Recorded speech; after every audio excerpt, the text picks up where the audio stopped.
Que el Señor les bendiga grandemente.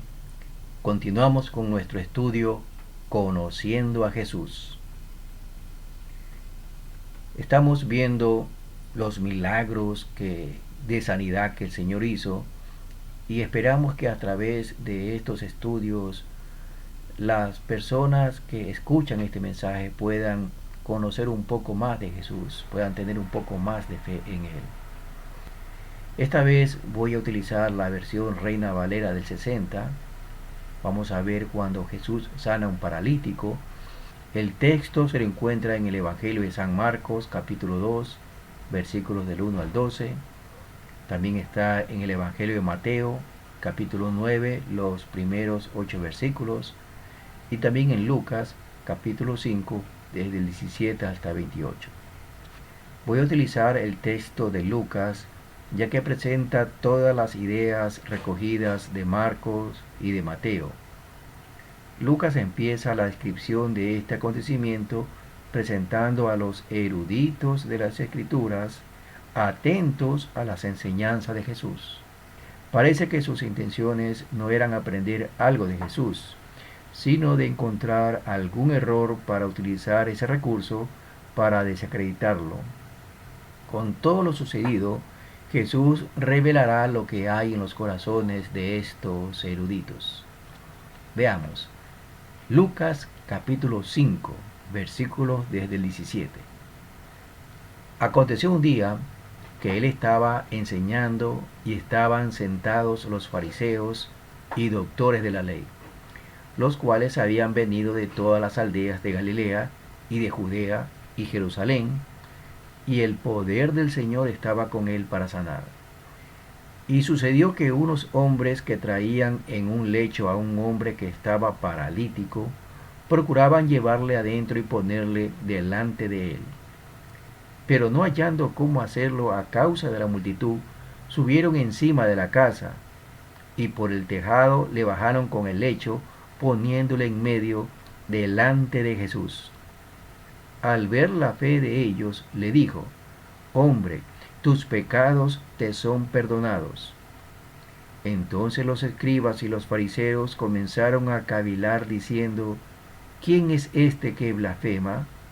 ¿Quién puede perdonar pecados sino solo Dios? Jesús entonces, conociendo los pensamientos de ellos, respondiendo les dijo: ¿Qué caviláis en vuestros corazones? ¿Qué es más fácil decir: tus pecados te son perdonados, o decir: levántate y anda? Pues para que sepáis que el Hijo del Hombre tiene potestad en la tierra para perdonar pecados, dijo al paralítico, a ti te digo, levántate, toma tu lecho y vete a tu casa.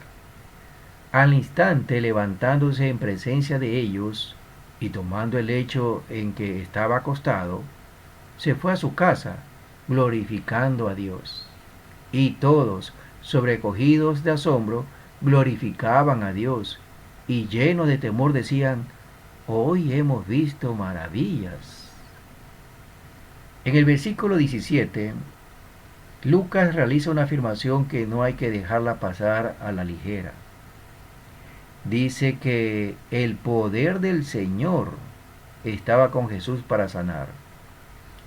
Este título, el Señor, se refiere a Dios, el Padre Celestial. Es decir, que las sanidades que obraba Jesús era debido al poder de Dios que estaba con él, y hace un contraste entre el poder que tenía Jesús y los títulos de los conocedores de la ley, esto es, de los fariseos y de los doctores de la ley. Dicha esta aclaración, en este caso en particular, Lucas presenta a un grupo de personas preocupadas por su amigo paralítico. La parálisis es una enfermedad que imposibilita el movimiento de algunas partes del cuerpo, como el cuello, las piernas, brazos u otra parte, dependiendo de dónde está afectando la parálisis. Para que este hombre haya estado en una camilla con la que era cargado, da a entender que su parálisis afectaba por lo menos a sus extremidades, es decir, a las piernas y muy probablemente también a los brazos. Los amigos del paralítico buscaron la forma de poner a su amigo frente a Jesús, a fin de que lo pueda ver y lo pueda atender.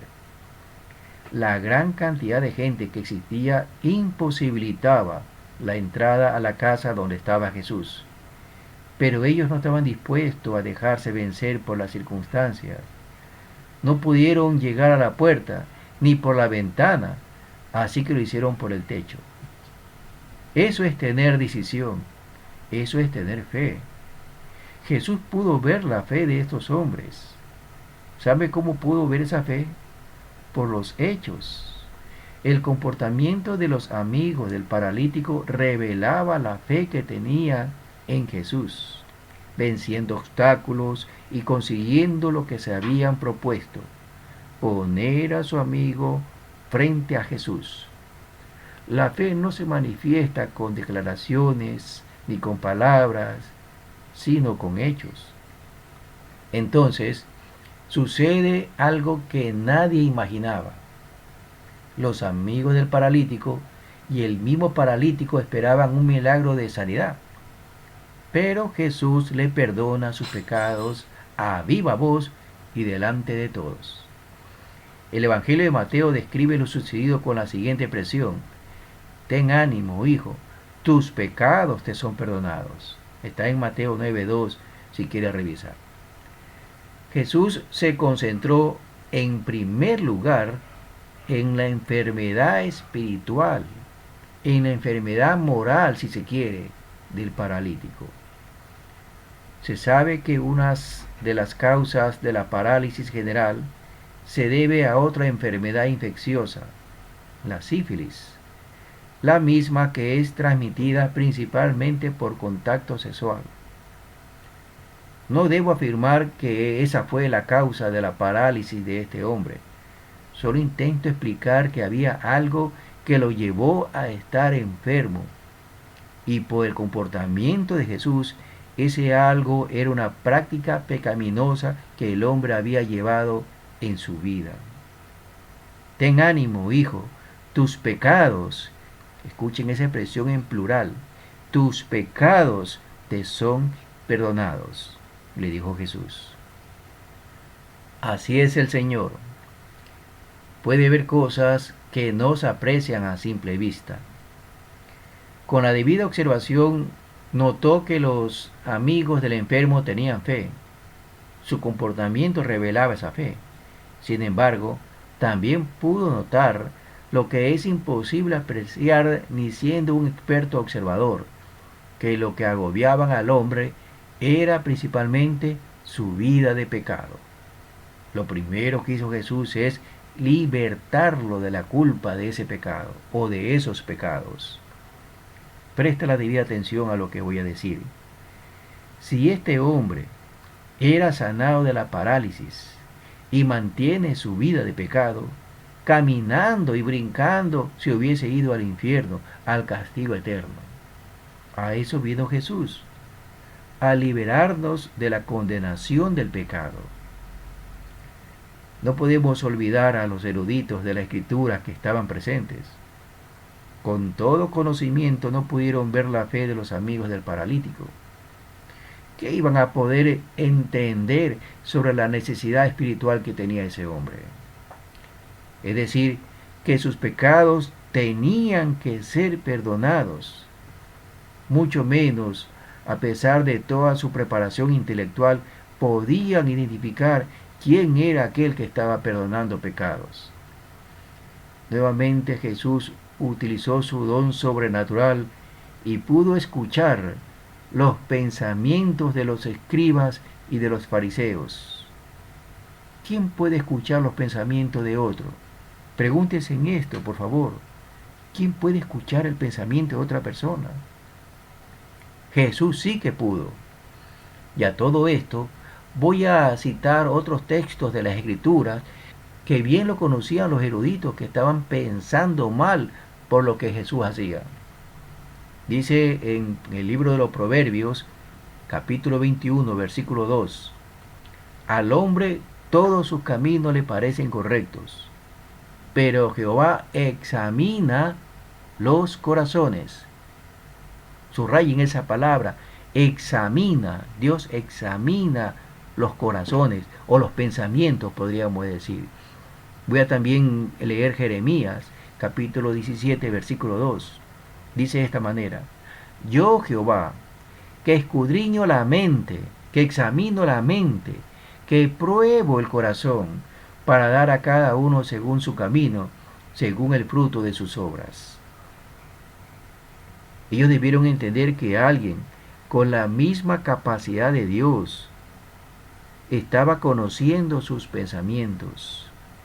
Pablo sí lo entendió y lo compartió a los creyentes de Roma. En la carta a los Romanos, capítulo 2, versículo 16, dice de esta manera: En el día en que Dios juzgará por Jesucristo, noten esto por favor, habrá un juicio de parte de Jesucristo, guste o no nos guste. Pero ¿qué va a ser lo que va a juzgar? Vuelvo a leer. En el día en que Dios juzgará por Jesucristo los secretos de los hombres. Parte de ese juicio va a dar a conocer lo que las personas creen que nadie sabe. Así está, lean en Romanos 2:16. Ahora bien, con las cosas un poco más claras, Jesús va más allá y plantea una pregunta que ellos no quisieron responder. Así sucede en algunas personas que critican, cuando se hacen la pregunta, se quedan callados y no se atreven a responder. Esto es la actitud de una persona que no es sincera. La respuesta era sencilla. ¿Qué es más fácil decir? ¿Tus pecados te son perdonados? O decir, levántate y anda. ¿Qué es más fácil decir? Así dijo el Señor Jesús en el versículo 23 del Evangelio de Lucas que estamos leyendo. Y lo más fácil de hacer o de decir es, tus pecados te son perdonados. Eso es fácil. Cualquiera lo puede decir como una oración sencilla. Sea verdad o no sea verdad, es lo más fácil hablar que producir un milagro. Pero para que todos estén conscientes, incluyéndonos, a nosotros en esta época, le dijo al paralítico que se levante y tome su camilla y se la lleve cargando. Realizó el milagro de sanidad al paralítico para que todos sepamos que Jesús tiene poder y autoridad para perdonar pecados, al igual que Dios. Jesús también está preocupado por su condición moral. Él desea perdonar sus pecados. Todo aquel que me está escuchando, tenga esto por certeza. Él desea perdonar sus pecados. Él desea liberarlo de esa carga que ha llevado por años, que lo tiene en una parálisis espiritual. Ruego a Dios que lo busque con fe. Usted experimentará algo maravilloso al ser liberado de la condena del pecado. Todos quienes lo hemos buscado, hemos experimentado el perdón sanador del Señor. Y esto también es para usted. Que el Señor le bendiga grandemente.